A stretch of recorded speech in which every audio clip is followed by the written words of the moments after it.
to Narrative and Beyond with Michael Adekombi. I still have my...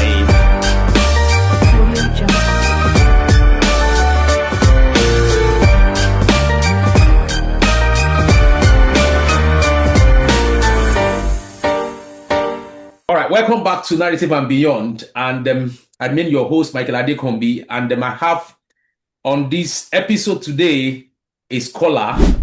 He majors in environmental sciences, waste management, water resource management. He's based in South Africa. His name is Professor Joshua EDOKPAYI. You're welcome back, Prof. Thanks so much. So we're going to continue our conversation. We're discussing about toxic waste in the air, in the environment, and the impact all of that are having on human health and how that can compromise human health. So you were still sharing your thoughts. You're giving us some of the clues on what we should do and not do as individuals to mitigate some of these toxics or toxins, as it were, in the environment and in products that we use.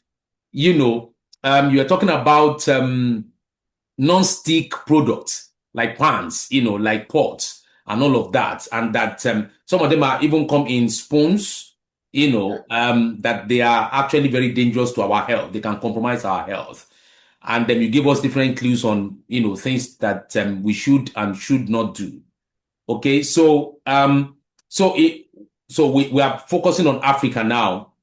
So how can we, actively mitigate the impact of this on our environment, of the toxics or toxins in our environment? You've spoken to domestic use of certain products and the impact they can have and how we can stop some of them so that their impact will not, will not compromise us. And you've spoken to junk food as well, especially any food. You said that any food whose life, what do you call it again? Whose expiry date, that's not the way you put it, but I'm trying to rephrase it now, whose expiry date is very long, especially when it is consumable. It means that the preservatives they use, that's the chemicals they use to preserve them, find a way to impact on our health negatively, and you give me a lot of clues, in ensuring that when you want to take vacation, go to a green environment and not don't travel to London, don't travel to that's not the way you put it. But, don't go to congested cities, for vacation, go to a green environment where you can expose yourself to nature and inhale, good oxygen in. Thank you so much for all of that. So how can the continent of Africa mitigate because we can't do anything about it, really. Industrialization is here. And, that's the reason why we have all manners of products that we are having, the smartphones and all of that. But how can we mitigate the impact of industrialization on the environment, which, of course, at the end of the day, affects health? Yeah. All right. Thank you so much for that question. We can look at it from various spheres, various angles. Number one, on the aspect of wastewater treatment. If you look at Africa, I think South Africa is very advanced, when compared to many other African countries when it comes to wastewater management or wastewater treatment. Now, what is a wastewater? Any water you use that you no longer need is a wastewater. And that wastewater is released to the environment. Take, for example, your car is dirty. There's oil stain. You wash your car. Where is that oil going to? You just release it into the environment. And some of those oil can penetrate into groundwater, which is your borehole water. So you think you are drinking borehole. You're actually drinking chemicals because all the oil that has been coming from your car, you've been washing it in a unpaved surface right in your yard that can recharge the aquifer from which your borehole may be drilled. So I think when it comes to wastewater management is very, very key. Many of the contaminants we have, they find expression in wastewater. We release them in wastewater. But in Africa, many countries in Africa, we don't have a sewer system that carries this wastewater to a wastewater treatment plant, where that water is treated before it is now released into the environment.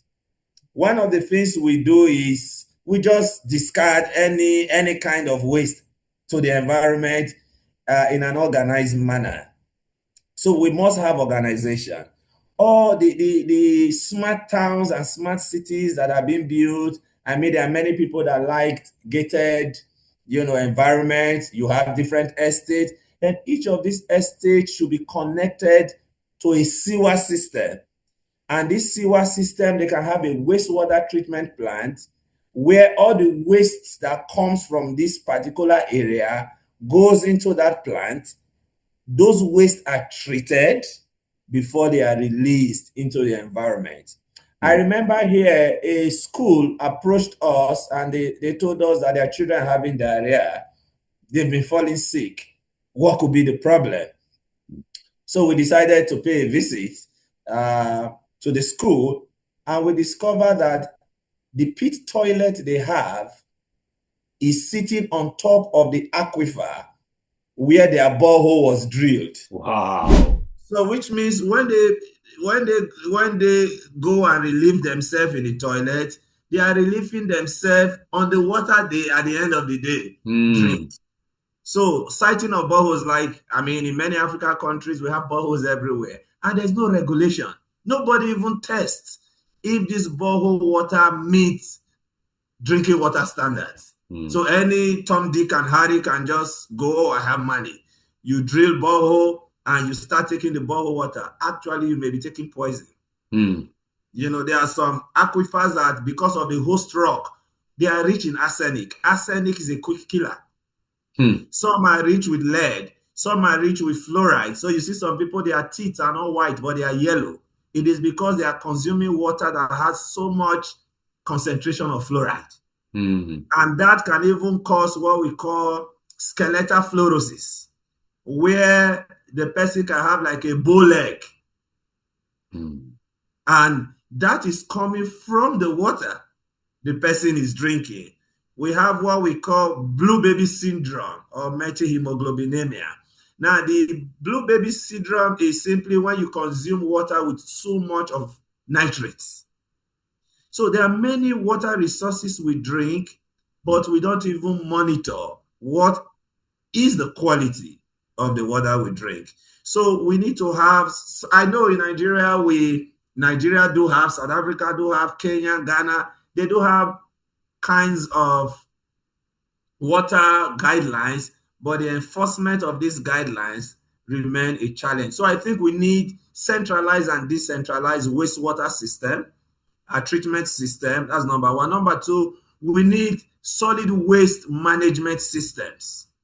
You discover many people, they are solid waste, they manage it themselves. In developed world, you don't do that. The waste from your house is being collected, by the local government. And they are taken to a safe place, which is usually far from where people reside. And even where they are being treated, they have rules and regulations. There are some sites like landfill sites that they can tell you these sites are for hazardous substances like your hospital waste. Some are sanitary landfill, which accept other kinds of waste. Like today, if you have a smartphone that is no longer working, how do you handle it? You just throw it anywhere. And some of those cell phones are made of lead. And even batteries. Yeah, they are made of mercury that are detrimental to the environment. But we just throw them anywhere. If you go to a developed world, they have 3 different waste collection systems in your house. So you have electronic waste, you have hazardous waste, then you have general waste.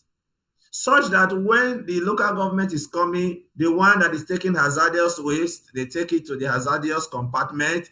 Even, I think in the US, they have electronics collection center. So if you have any electronics you think is no longer working, bring it, you are incentivized.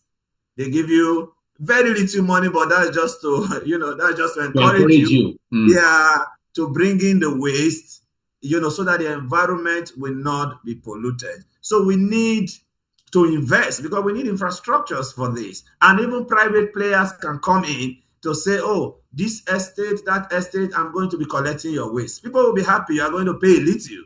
I mean, there are people that will be happy to pay a little to have their waste properly managed. If you incinerate waste through burning, you are causing air pollution, and it can lead to a lot of stuff. I think we also need stringent rules on key industrial players. From the government. If you go to America, for example, they don't flare gas in their petroleum industries. They don't flare gas. They capture that gas. I tell you, the amount of gas that is being flared in West Africa is enough to power the whole of Africa, and we will have stable electricity. Just the amount of gases that are being flared. But these guys will leave the US because of the stringent environmental law.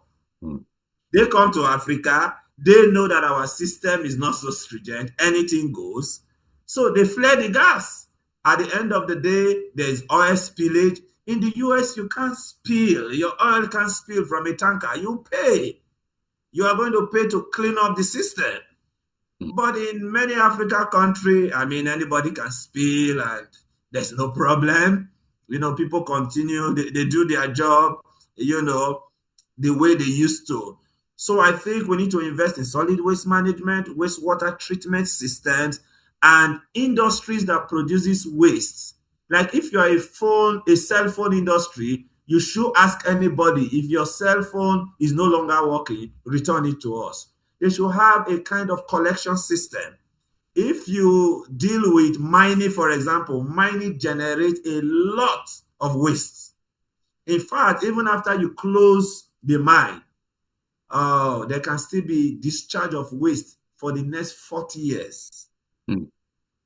That is going to impact the livelihood of people that live in that mining environment. But because our laws are not stringent, so we need stringent laws.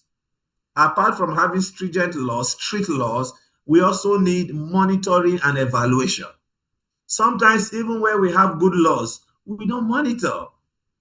And that is why if you check in many regulatory body, when they go to the industry or the company they want to regulate, they put them in an AC office, give them a lot of food, you know, give them a lot of honorarium, you know, that's corruption. So that the people at the end of the day will not write what they see.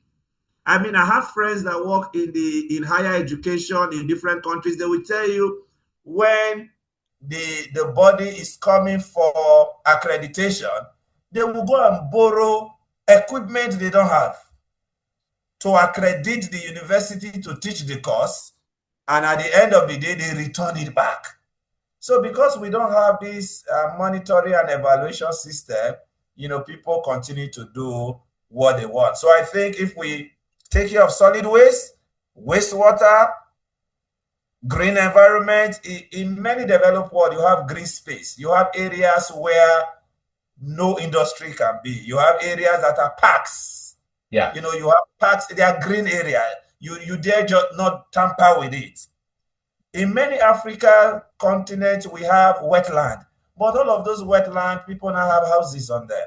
These wetlands are natural way of sequestering toxic chemicals in the environment. But no, we sell this wetland. So where you have a lot of flooding, many of those floodplains are wetland. All those land very close to the river, they are wetland. And there are some places, I remember while I was growing, you will go to some places, water was coming naturally from the ground. Those are wetlands. Yeah, those are wetlands.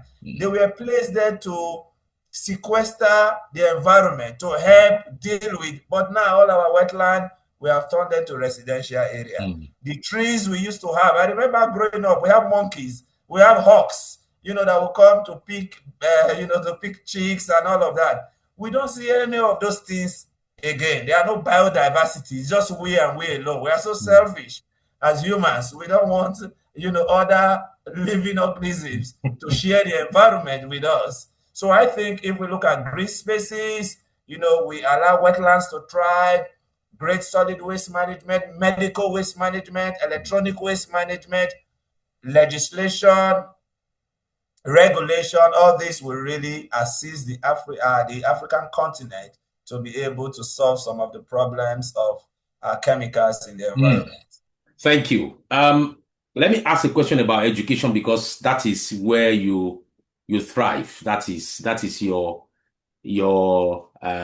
environment. Um, in the continent of Africa, you've been exposed to, to other continent, developed continents. What would you say Africa should do, or African continent should do, or nations in Africa should do to enhance education properly,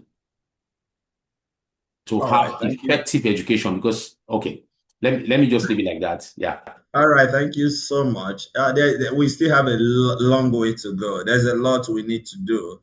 Number one, our curriculum. I think our problem is the curriculum.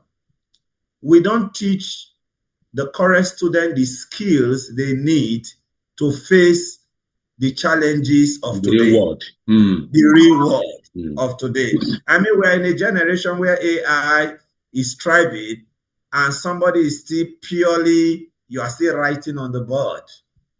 I mean, how are you preparing that student you are teaching to face, the challenges that are common in his or her everyday life? So one of the problem I see is that our curriculum is archaic.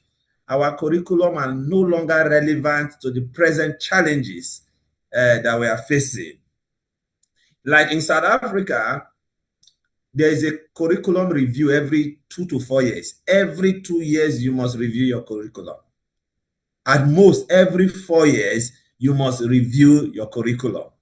There were some programs we used to have before. We phase this out, that these programs are no longer useful, looking at the current challenges in the environment and in the academic field worldwide. So that's the first. We need to visit our curriculum. What kind of graduate do we want to produce? It goes back to the curriculum. The better your curriculum, the better the graduate you produce. What are the skills that our children are learning in schools? This is not the time you go for chemistry practical and all you are doing is titration. Titration is good, do your titration, but go beyond a titration. Nobody should do a course like chemistry, for example, at the end of the day, you are unemployed. Then you have not been trained properly. Because there's a lot of things you can do with your chemistry. I remember when we were in school, they say, what on earth is not chemistry? Everything is chemistry. But yet you have chemistry graduates that are still looking for jobs because they were not properly trained. If I have my way, your chemistry practical week 1 will be how to make a soap, where we buy the chemicals of making soap. Even if the lecturer cannot make a soap, we bring a woman. That is what we call inclusive education. We bring somebody who can make the soap to teach the student that cannot make the soap, so that after 1 week or 2, each student, if they have the chemicals, they're able to make a soap. So imagine you have a graduate that can truly make a soap. And with the population we have in Africa, people will need soap. So each of these graduates can go out there and either some are making soap, maybe others are making tires, that's vulcanization, others are making tires, others are making fruit juice, others are making even the clothes we wear. They are from rubber plantation. Yeah, textiles. From textiles. So some others are into textiles, some are into pharmaceuticals. So at the end of the day, there is nobody that is not going to have a skill set. In Germany, for example, in every semester, you must go for internship. Every semester, you go for internship.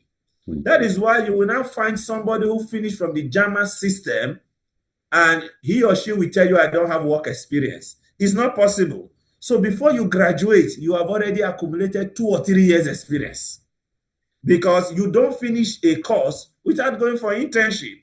So imagine I'm teaching you, for example, AI. I teach you for 1 or 2 months, I send you to AI industry for the next 1 or 2 months, where you really work with the experts in AI. At the end of the day, when you come back, because education is supposed to change life. If at the end of your education, your life is not changed, you just went to pay fees. You are not educated. So we have many people with certificates, but they are not educated. No, they are not educated. Because the skills they need to succeed in life, we're not given in school. Again, I don't know who designed the school system. As if the school system was deliberately designed to box people, not to allow people to, to express themselves and to become the best they could become. Many people who became great had to think outside the box, of what they were taught, in school. So that is why I think we need to visit our curriculum. For example, if you are doing HR as a course, your first year, we can still accommodate you in the university. From your second year, you should be going to different HR firm. Imagine first semester you are in an HR firm, maybe in academia. So you see how HR work in academia. The next semester you move to the bank. You see you understand how HR is run in the bank. The next semester you go to the oil industry. Imagine you just go through different industries all through your 4 years of study. At the end of the day, when you come out from such a curriculum, you know what to do. That's correct. You know what to do. So sometimes we talk about entrepreneurship, but people are not given the right skills they need for entrepreneurship. Just look at the way medical doctors and nurses are trained. Right from their first year or second year, they already go to the hospital. That's true.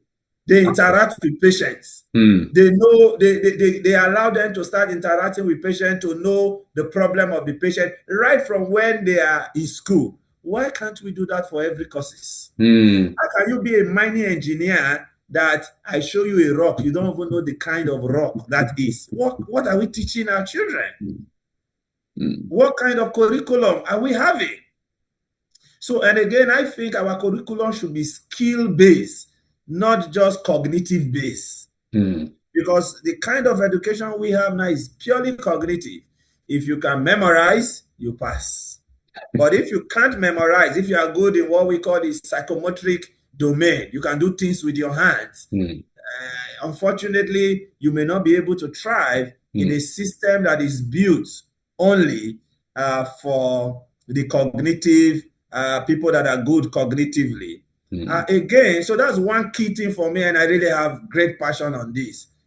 When it comes to curriculum, I can imagine the notes my lecturer used to teach me in my master's was the same notes he used to teach other people who have become professors. So which means for the past 20 or 30 years, this guy never upgraded his notes. Can you tell me the challenges we are facing now is the same challenge they were facing 30 years ago? The answer is no. Some of the new chemicals we are seeing in the environment, we never knew they were there 20 years ago because we didn't have the analytical capability.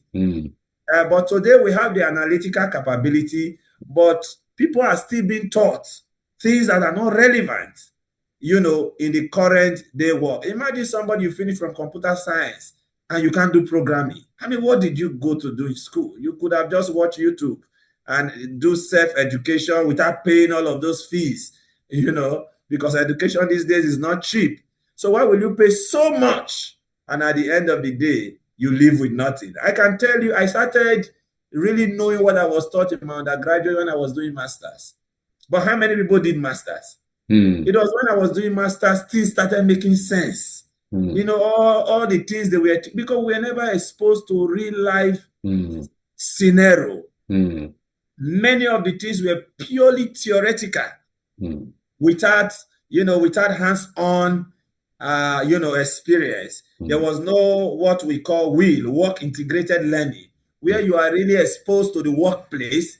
You see how your profession is actually carried out in the workplace, and in a way, you can tell yourself, if I finish this education, I think I want to proceed, or I think I don't want to proceed. That is one. The second problem we have with the Africa curriculum is that we are too rigid. Imagine somebody who is doing chemistry cannot be allowed, after his first degree, to go and pursue something else. you must continue in that line. So whether you like it or you don't like it, your life has been in a mode and you continue like that. I've had students that did civil engineering in the US. Today, they are lawyers because the system is flexible. The system is very, very flexible. You can move from one profession and they are going to credit you for what you have learned in your first degree.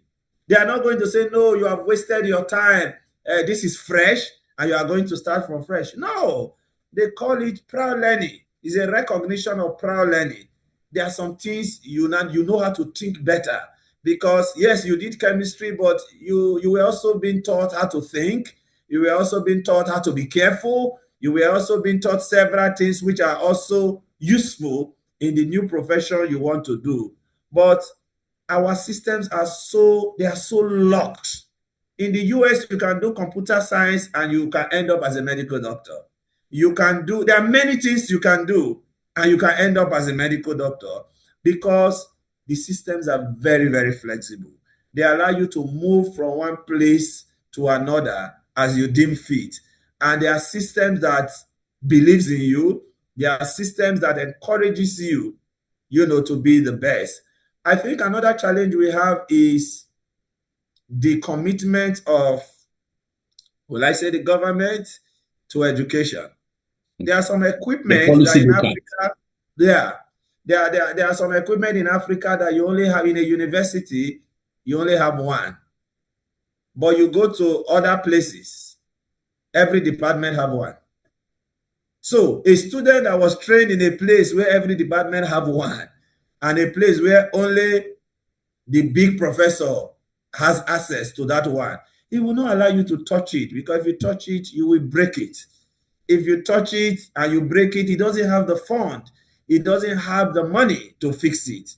So we have low investment in education in Africa. Well, I can tell you South Africa is one of the best. South Africa, they invest a lot in education. And that is why when it comes to the postgraduate level, if you look at output from South Africa compared to other African countries, they are nowhere. They are nowhere close to it. We really need a lot of investment. Currently, the investment from the various stakeholders is quite low. I mean, what's the take home of a lecturer, for example? What's the take home? What are the motivation? So we don't keep the best brains in academics because, I mean, if you don't treat them well, they go out. And the truth is the world has become a global village and people want them. So if you can't keep what you have, people that knows the worth of the knowledge they carry, we take them out of the system. So I think that is very important. I also want to quickly talk about, in Africa, we are very stingy with marks. We are very, very stingy with marks. In fact, there's something a professor from the University of Pretoria called colonial marks. There are some of the marks that are given to mostly those of us from West Africa are colonial marks, where some lecturer just think for you to have a distinction belongs to them and their family. So at least you need to have from 60, yeah, then that is fine. I mean, in the US, a distinction is from above 90. That's a distinction. In fact, pass mark is over 80. So if you score 70 in the US, you have failed. But in Africa, 70, you have a distinction. So imagine I'm a CEO of a company and I have a transcript from the US that the lowest mark there is 80 something or 90 something. And I have one from Africa that is having 40, 50. Who am I going to employ? I'm likely going to go for the guy that have a higher mark, and that doesn't mean the guy is better than the guy from West Africa, but it's because of, I don't know where we got it from, what we call colonial marks. I quickly tell you a story. There was a school in South Africa where they wanted to take students all across Africa. But anytime transcript comes from West Africa, the marks are so low. So they've been rejecting applications from West Africa. So one time the professor says, you know what, let me just take one. Do you mean everybody from that regions are dull? Let me just take one. So he took one guy that doesn't have, the marks his other counterpart have in places like Uganda, and other places where they give you good marks. This guy that came with his 50 or 60 topped the class. So the professor was shocked and was like, there's something must be missing here. The next time he took two from West Africa. And these two from West Africa that had the lowest marks topped the class again. Then he concluded, the marks you guys are being given is colonial marks. They are marks that can limit you. I remember when I was doing my master's, I was to get a distinction. My lecturer called me and said, no, I can't give you an A. Do you know what an A is? An A means you are an expert. And at the end of the day, he didn't give me an A. So you see, you are sowing a seed. Many people have lost their self-esteem. Many people have lost what they can do just because of the kind of system that we still have, that we still have in place. Again, when it comes to promotion, there are people who have made themselves semi-gods. In the African system, I mean, you cannot be a professor at 40. You cannot be a professor at 45. You must be your 60, some close to retirement. Not because you have not produced, but because they are gatekeepers. All of those things are, sincerely speaking, they are nonsensical. And it is because we have a system that oppress ourselves in Africa. Instead of us to help ourselves, instead of us to build ourselves, but we have a system that rather what they do, any star that wants to come up, they want to press you down. I can imagine some people tell me, you are too young. Where are you running to? Where are you going? Take some time. Why your colleagues in other places? I mean, I have people that are full professor at 30-something, at 40-something, and they are telling you are too young.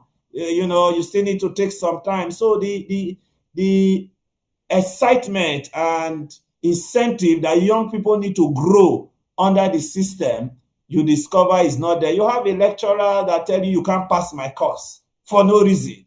Somebody make noise in class, then you penalize every student. I mean, these are not, the world has moved beyond there. The world has moved beyond there. In Africa, when you fail, the lecturer is proud. But where I'm sitting, if you fail, you are called to question it. We pay you to deliver knowledge to the student. So if the student fail, you are the first failure. You need to tell us, why should we keep paying your salary? If the student you have been hired to train are failing. But you discover in many parts of Africa is a pride. A lecturer come, half of my class fail. Nobody had a distinction. And it's a proud to them, things that they need to be ashamed of. So I think there are a lot of things that we really need to visit if the academic system in Africa is going to produce skillful graduates and graduates that will be at par with their mates in other places in the world. Thank you. All right. Let me ask my last question. Is there or are there events in your younger age or younger age that shaped the man you have become today, that shaped your drive for success in your field? Is there anything that happened to you while you were much younger? That I'm sure you know what I'm saying, that contributed to who you have become today. All right, thank you so much. I think I remember one time when I was doing my master's, I went for a conference and I presented my paper. You won't believe that the people that shut me down were my supervisors. Wow. My two supervisors were the one that rubbished the work. Everybody has clapped. They were the one that came and rubbished everything that I have done. So I left that place downcasted. I was depressed. I was like, what is this? I felt like giving up. I felt like, no. You see, they disgraced me there. There's no need to continue. But I remember I told myself, I will prove to them that I'm not a failure. I will prove to them that I'm not a non-entity. So I found a self-drive, a motivation, welling out from within me. And I said, no, I'm not a failure. Today, the number of publications I have, they don't have it. Even with their many years of experience. Why? Because I told myself, I'm not what they think I am. I'm not a failure. I mean, that would have been enough to pull you down, you know, but I choose not to accept what they throw at me.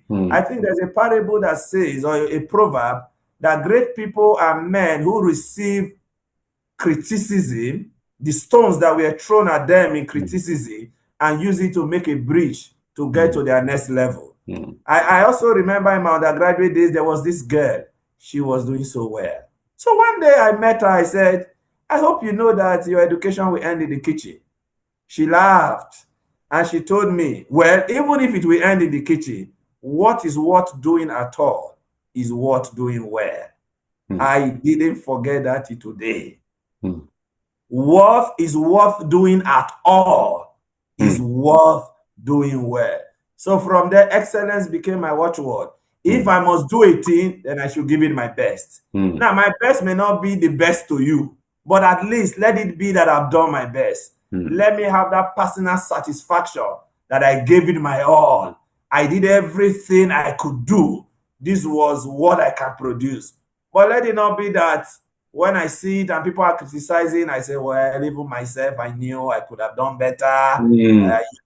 So I try to do the best within the resources I have, within the provisions I have, to express myself as much as possible. And you think people are not seeing it. It's not true. I mean, I've had representation in the government where they call on me to say, oh, there are water problems in your province. Can you come and speak to it? I've been interviewed by journalists in the national TV, in radio. They say, oh, we find your paper. Do you want to educate the public more about it? I remember one of my postdocs one day when they called me, he was like, this is why it is good not to lie.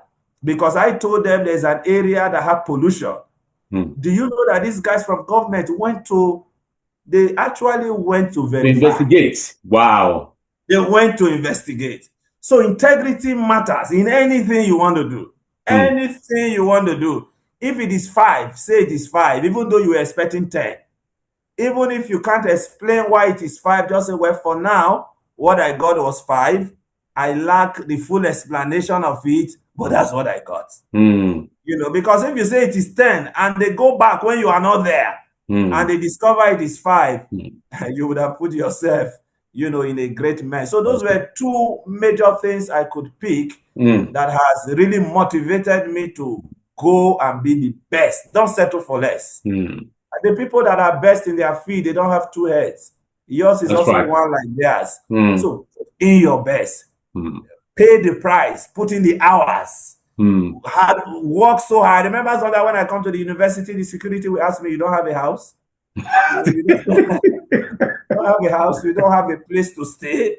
But at the end of the day, when I have awards, like some of them you are seeing at my back, those are all awards. You know, just between 2014 and 2015. I mean, those ones are just 2014, 2015.